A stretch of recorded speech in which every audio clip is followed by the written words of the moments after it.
some do's and don'ts in creating a sales funnel?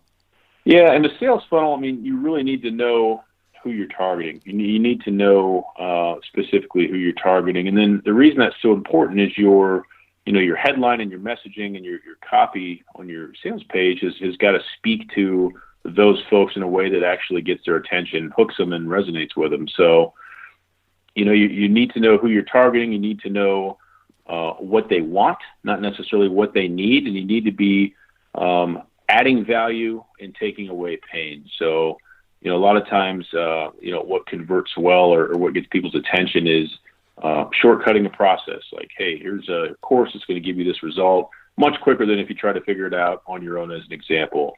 Or it could be a physical product. Here's a supplement that's going to get rid of, the gas or whatever you struggle with, and here's why it's great. So it's a way to put the right message in front of the right audience, and like I said, an automated way.